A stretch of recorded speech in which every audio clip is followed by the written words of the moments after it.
Our world has become pretty much digital. And coding is really the logic of thinking about digital things.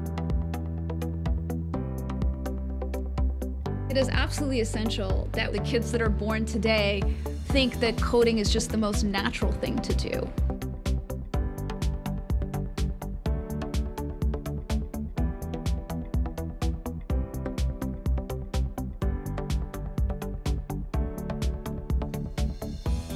Root is really about programming intelligence. It's about programming behavior of the robot. Coding is so unbelievably abstract from the get-go. It's an abstract language. It doesn't really have a relationship to the real world. It just doesn't matter enough at a young age. By putting robots in front of kids, it brings coding to life. The idea with Root is that we have a single robot that has a really interesting behavior. It can move on whiteboards and it can draw. But what makes it powerful is the different ways in which you can program it. A young kid understands consequences.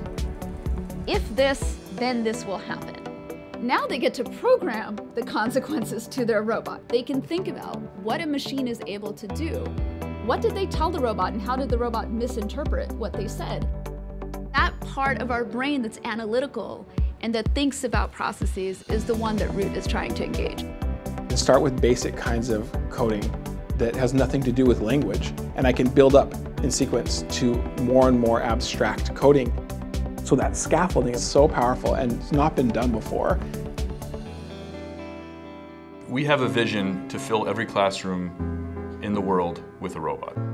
One of the unique things about Root is that the infrastructure already exists. The whiteboards are already in the classroom. The tablets and apps, that ecosystem is already in most schools.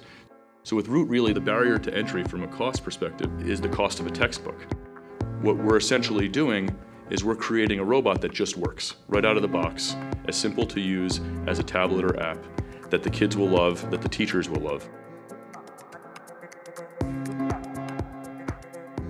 Root is more than just one robot for one classroom. It's a platform that can reach any different grade level. We're talking kindergarten all the way up through college. By having different kinds of programming languages, you can really target the information processing that's possible at different stages. Not only just what excites them, but what makes a kid that age powerful. Root and that ecosystem has the chance to embed in it fundamental flexibility and adaptability such that you really could meet each kid where they're at and give them a kind of experience that gives them the best shot of falling in love with coding. We have the right robot hardware and the right robot software to be a disruptive technology in education. The more kids we have who grow up thinking, oh, I could code, that's not a problem. That's not what computer scientists do, that's what everybody does. That's where we want to arrive at.